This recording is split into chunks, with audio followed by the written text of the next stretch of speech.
Je cède la parole donc à Arnaud Breuil qui donc travaille au groupe Up, fait partie de la direction du groupe Up dont la marque la plus connue est Chèque Déjeuner.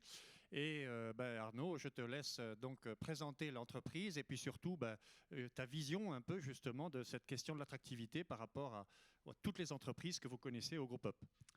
Merci Pierre, merci à toutes et à tous et puis surtout merci à Medicop de nous avoir invités pour participer à ce débat qui est très intéressant. En tout cas, j'ai appris plein de choses ce matin. Donc je me coucherai moins bête ce soir que je ne l'étais en me réveillant ce matin. Donc le groupe Up est une entreprise un peu particulière donc, qui a été créée en 1964.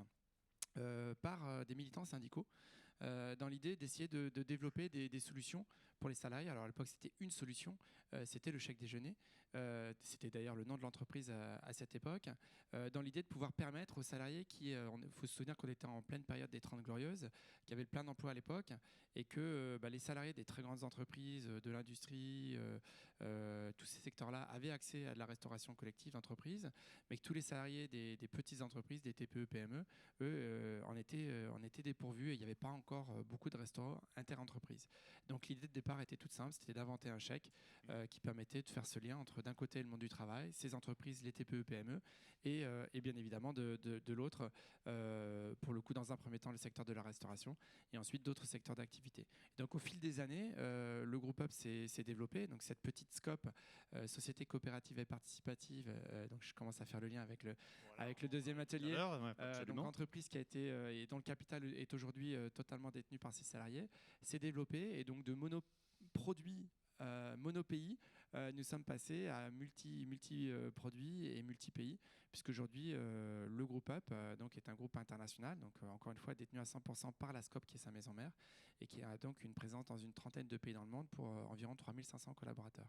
Et donc on a aussi, au-delà de cette diversification et de cette ouverture à l'international, aussi considérablement développé, déployé de nouvelles solutions, de nouveaux services dans notre pays d'origine qui est la France. Donc c'est les quelques sujets sur lesquels je vais m'appuyer maintenant. Alors justement, donc, indépendamment de l'aspect concurrentiel de votre marché, parce que c'est vraiment un marché oligopole, celui des titres-services, il y a 3 ou 4 opérateurs, pas plus, donc c'est vraiment...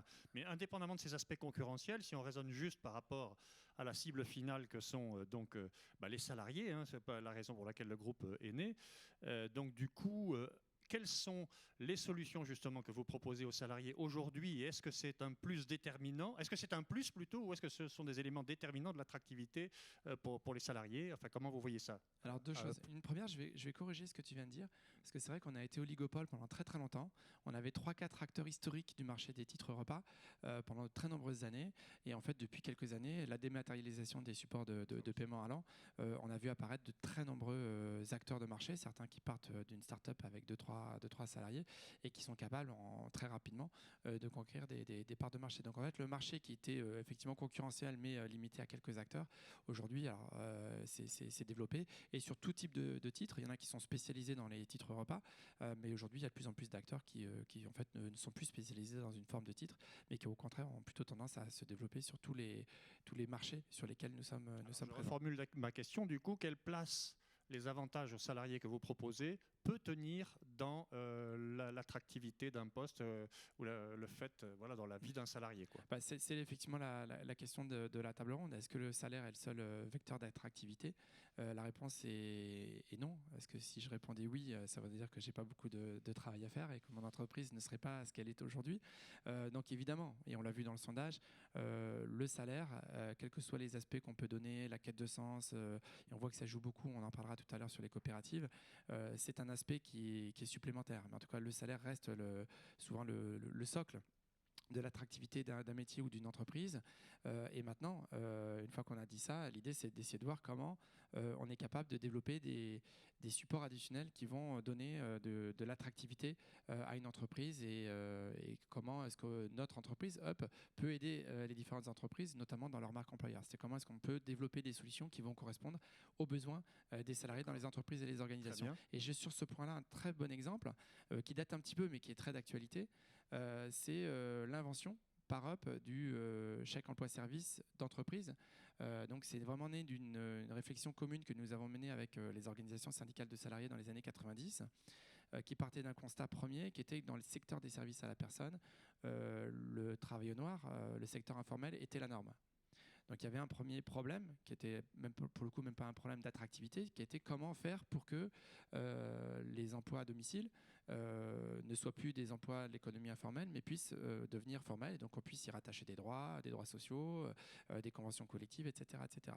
Et puis il y avait un autre problème, et c'est la raison pour laquelle on a été sollicité par les organisations syndicales de salariés, cette fois-ci présentes dans les entreprises, c'est qu'on avait très souvent un décrochage professionnel des salariés, très souvent des femmes, quand il y avait alors ça peut ne pas être un accident de la vie, en tout cas ça peut l'être quand on a des parents qui deviennent dépendants, mais aussi des femmes qui cessaient leur activité professionnelle parce qu'elles ne trouvaient pas de garde d'enfants pour les enfants à la maison. Enfin, il y avait plein de problèmes qui se posaient de cette nature-là. Et donc, l'idée, c'était aussi de permettre, sur le même modèle que celui qu'on avait inventé avec le chèque déjeuner, d'essayer d'imaginer une contribution qui pouvait être celle soit des entreprises, soit des comités d'entreprise, on dit aujourd'hui les CSE, pour participer financièrement à trouver une solution et donc permettre de solvabiliser tout simplement cette demande et donc ne plus contraindre les femmes, je le dis les femmes parce que c'était effectivement très majoritairement le cas et c'est encore le cas aujourd'hui, à cesser leur activité professionnelle totalement ou partiellement pour s'occuper de leurs parents dépendants ou de leurs enfants quand elles sont plus jeunes. Et donc c'était vraiment un enjeu qui nous a amené à travailler ensemble avec l'ensemble des organisations syndicales, mais aussi les acteurs du dialogue social que sont les organisations employeurs. Et c'est comme ça qu'a été inventée à l'époque la marque Chèque Domicile, qui était donc notre filiale, qui éditait le CESU, qui aujourd'hui fait partie intégrante de notre coopérative. Donc c'est comme ça qu'on a construit cette réponse, je le disais tout à l'heure, une réponse à un besoin social. Et donc on a essayé de résoudre, en tout cas on y est arrivé quand on voit qu'aujourd'hui la question, alors évidemment il y a aussi tous les dispositifs fiscaux avec les URSSAF qui ont été mis en place et qui ont aussi contribué à lutter contre le travail au noir dans le secteur des services à la personne. Mais en tout état de cause, quand on voit le volume d'activité et d'utilisation de ce type de dispositif, d'ailleurs papier ou dématérialisé aujourd'hui, puisqu'on a également des ICSU, c'est un rôle, on va dire, non négligeable qu'a pu jouer l'émergence et la mise en place d'une solution comme celle-là. Et est-ce que vous, comme vous êtes en lien permanent avec justement les organisations syndicales de salariés, est-ce que c'est une question, l'attractivité dans les relations, dans les échanges que vous avez avec eux ou pas vraiment ? En fait, aujourd'hui, le problème ne se pose pas dans ces termes. En tout cas, pour une organisation syndicale de salariés, c'est bien évidemment de représenter les intérêts matériels et moraux des salariés qui sont adhérents. Et puis, évidemment, ensuite, pour la plupart d'entre elles, de se projeter sur les questions sociales et sociétales qui les concernent directement. Donc, ça fait partie, effectivement, des échanges qu'on a avec elles. Mais la question de l'attractivité n'est pas un élément moteur pour ce qui concerne le positionnement d'une organisation. Peut-être plus l'évolution syndicale structurelle du rapport au travail. Alors là, complètement. Voilà, c'était là que je voulais en venir. C'est qu'effectivement, aujourd'hui, et on a vu, on est en sortie de... Enfin, je ne sais pas si vraiment, d'ailleurs, on est en sortie de crise Covid, mais en tout cas, il semblerait qu'on voit un petit peu le bout du tunnel concernant cette crise. Et on voit qu'il y a ce qui était en fait des signaux faibles ou des tendances de fond, mais qui allaient peut-être mettre des décennies à arriver. On a vu qu'en fait, la crise Covid a eu un impact considérable sur le rapport au travail, sur le dialogue social, sur l'appréhension des questions. Donc, on en revient sur les aspects d'engagement qu'on a évoqués tout à l'heure. Ça chamboule le monde du travail. Nous, on est évidemment très attentifs à des questions comme, par exemple, la mise en place d'accords de télétravail. Il y a quand même beaucoup de secteurs d'activité dans lesquels c'est possible. Et on se rend compte que non seulement, on a fait un point en fait, sur les accords télétravail qui ont été négociés en sortie de première crise Covid. Et on a vraiment tous pensé qu'il allait y avoir un reflux. C'est-à-dire que ça avait permis d'ancrer le fait qu'une entreprise allait pouvoir mettre en place du télétravail, mais que le tout télétravail forcé allait forcément, à un moment donné, prendre fin et ramener les gens au travail. Or, les accords télétravail qui ont été conclus, je mets de côté la dimension contrainte où tout le monde était obligé de rester chez soi, c'était plutôt 1 à 2 journées par semaine. Et aujourd'hui, 1 an après la signature de ces accords, on se rend compte que dans la négociation, eh bien, en fait, beaucoup d'entreprises aujourd'hui n'hésitent plus à accorder 3 jours de télétravail aux salariés. Donc il y a évidemment, c'est pas uniforme, il y a une grande diversité. Il y a une grande diversité et puis il y a des secteurs dans lesquels le télétravail n'est pas possible et on le voit bien dans les secteurs des services à la personne. C'est bien évidemment pas le cas pour de très nombreux métiers. Mais on voit que les tendances de fond quand même tendance justement à évoluer, que c'est pas linéaire et en tout cas c'est très intéressant d'essayer d'être attentif à ces tendances parce que évidemment pour ce qui nous concerne, notre métier étant directement lié à ces dimensions-là, on se doit dire qu'avec avec les organisations syndicales de salariés, vous traitez maintenant par rapport à ces changements de fond. Est-ce que ça veut dire que vous réfléchissez à la façon dont eux-mêmes, les syndicats de salariés ou les employeurs, doivent complètement changer leur paradigme et leur vision de la relation employeur ? Ah, complètement, je pense qu'ils en sont tous particulièrement conscients, parce qu'en fait, il y a le rapport à l'entreprise, et ça a été évoqué dans les précédents témoignages, a considérablement évolué. On a beaucoup de jeunes aujourd'hui qui ne se reconnaissent plus dans le salariat classique. Alors, il y a des évolutions aussi, hein, parce que quand ils sont jeunes, ils arrivent sur le marché du travail. Certains sont même des fanas du freelance ou de l'auto-entrepreneuriat. Et puis, quand ils grandissent un petit peu, qu'ils se rendent compte qu'il faut prendre un crédit à la banque, quand les enfants arrivent, on a tendance à reconsidérer un petit peu la chose. Mais ce qui est vrai aujourd'hui, en tout cas, c'est que le salariat classique, on arrive dans une entreprise et on cherche le CDI et on se dit on va sortir de son entreprise à la fin de sa carrière. Ça, on peut effectivement considérer que c'est fini. Et donc, du coup, quelle place, je ne sais pas si tu as un avis là-dessus, sur la place de l'intérim dans cette évolution structurelle? Alors, j'ai pas d'avis, en tout cas, j'ai pas de connaissances spécifiques. Par contre, ce qui est vraiment intéressant dans le projet que porte Medicop, c'est justement cette volonté aussi de fédérer les acteurs. Tu as vu, je commence à faire la transition sur la table ronde. Super, il est formidable. Comment est-ce qu'on arrive à fédérer les acteurs, puisqu'on a effectivement une place très très importante de l'intérim. C'est l'objet même de la raison de l'existence de Medicop. Et je pense qu'il est important de pouvoir évidemment associer les parties prenantes, à la fois les structures qui composent la coopérative, mais aussi le plus possible d'y associer les travailleurs, parce que c'est eux qui font vivre nos organisations. On va en parler tout à l'heure. Donc du coup, une dernière question. Est-ce que le cordonnier, il est bien chaussé ou mal chaussé? Alors, tu parles de Abdou. Oui. Ouais. On essaie non seulement d'être irréprochable, mais on essaie aussi et surtout d'être exemplaire. Et donc tout à l'heure, on a donné des exemples. C'est évident qu'une entreprise comme Up ne peut pas se limiter de faire le strict minimum quand il s'agit de porter l'engagement. C'est évidemment très très important pour nous de donner l'envie à nos salariés de rester chez nous. Donc cette notion de marque employeur est évidemment très importante. On se rend compte qu'à profil équivalent, on va plutôt tendance à rechercher ceux qui ont cette volonté de s'engager dans la société. On a une fondation d'entreprise, on a des actions d'engagement, on a des journées de congés solidaires. Enfin, voilà, on essaie vraiment de faire pas mal de choses. On est évidemment neutre en carbone. On est d'ailleurs la première entreprise de notre secteur d'activité à l'avoir été, avec une forte réduction de notre empreinte carbone avant d'envisager la compensation. Enfin, voilà, il y a pas mal de choses qui sont aujourd'hui mises en place par notre entreprise parce qu'on veut dépasser le seul constat du fait qu'aujourd'hui la société ne va pas forcément toujours comme on voudrait qu'elle soit, et on veut pouvoir être acteur de ces changements et en tout cas être de ces entreprises qui contribuent à travailler ces questions.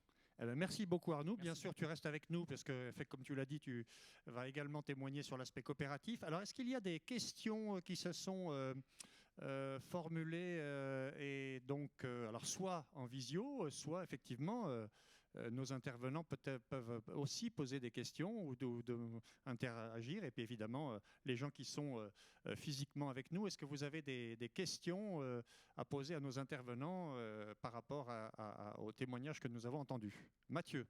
Alors moi, je vais poser une question pour Canal+.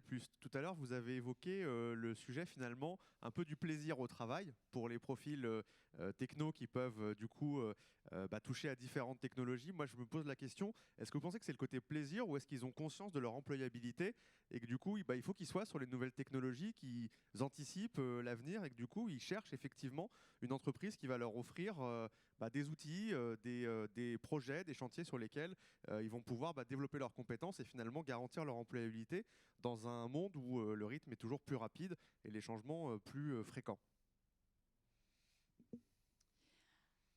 Alors, c'est un peu des deux. En fait, il y a un vrai plaisir du coup à pouvoir en effet travailler sur les dernières technologies qui sont sorties et ne pas en effet être sur une stack techno qui date. Enfin, je veux dire, on est sur quelque chose après qui est totalement et tout le temps en mouvement et donc de la nouveauté et donc du coup derrière de facto évidemment que ça va travailler leur employabilité, mais c'est pas le moteur premier. Enfin sur ces profils là, beaucoup c'est vraiment le plaisir de pouvoir en effet jouer avec les nouvelles techno et de pouvoir découvrir tout ce qui fait partie en effet de l'environnement de cette effervescence, je dirais, liée aux technologies. Et après, bon, évidemment, c'est du coup c'est quelque chose qui va leur servir, mais il y a un vrai du coup une vraie attractivité et du coup c'est un vrai levier de notre côté, hein, de pouvoir justement revendiquer